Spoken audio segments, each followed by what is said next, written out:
Daylight is the first bank designed by and for the LGBTQ plus community, but it wasn't easy to get to where they are. Joining me now is Rob Curtis and Billie Simmons, the CEO and COO of Daylight. Thank you so much for joining us. Thanks for having us today. And what is Daylight and why is it important for LGBTQ plus people? It's a great question. Daylight is the first and only digital banking platform designed specifically for the LGBT community. And it's been built by the LGBT community. And why that's important is that you may think that there's probably not that many of us. Well, actually, if you put all of the LGBT people in America into the same place, we'd be the second largest state behind California. And if you took all of our spending power, we spend almost as much as the GDP of Mexico, $1 trillion a year.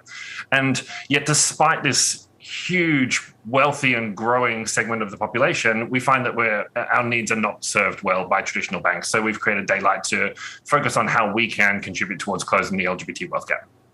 You've gotten further than any other LGBTQ plus credit union or bank. Why do you think this is?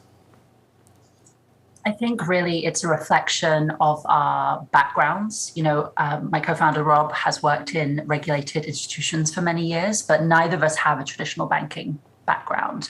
And I think that has allowed us to ask the questions and to approach this problem from a very unique perspective and not get bogged down in, what is the traditional way to do this? How might an incumbent bank choose to do this? I also think that we've been really intentional with the ways in which we bring in our community into this process. So, both Rob and I are from the LGBT community, and in fact, our entire founding team are part of the LGBT community.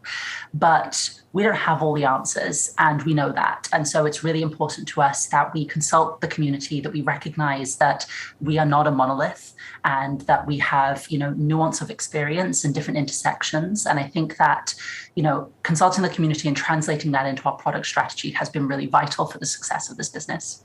And you touched on this. In what ways are big banks maybe getting it wrong? How is Daylight so different? So I think everybody starts with the same assumption, which is we've been conditioned to believe that LGBT folks have more disposable income on average. This myth of 2 incomes and no kids as being a really great way to define the wealth across our entire community.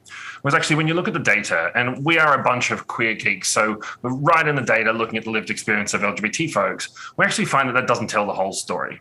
If you look, for example, at queer people of color, 20% of queer people of color are unbanked or underbanked, so not accessing traditional banking services at all.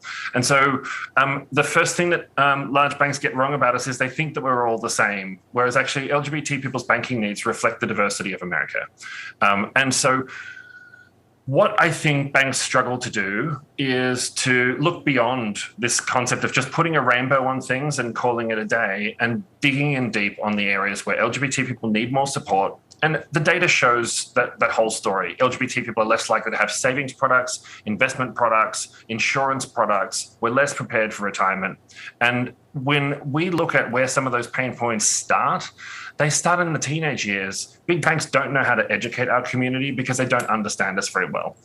Looking at how we approach it in Daylight, we're incredibly customer-centric. We are obsessed about LGBT people's lives. And I think that gives us an advantage. In a David and Goliath situation, we can be faster, we can think more deeply, and we don't have to worry about being encumbered by the traditional way that things have been done before.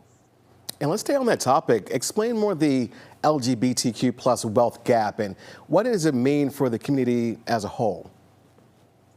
The wealth gap is really a reflection of an entire lifetime of systemic discrimination and disadvantages that the LGBT community face, specifically for being LGBT. So, as Rob said, it starts when we are teenagers. We are more likely to have student debt because when we come out, we are likely to be rejected by our families and not have their financial support.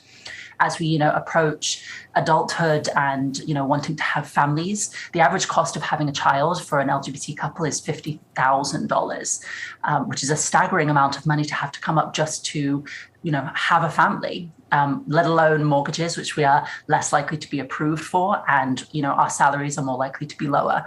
And this accumulates in us being significantly less well prepared for retirement. And 50% of LGBT people have don't think they will have enough money to live off in retirement. And so there's this huge gulf in the amount of money that we need to be on the same playing field as non-LGBT people.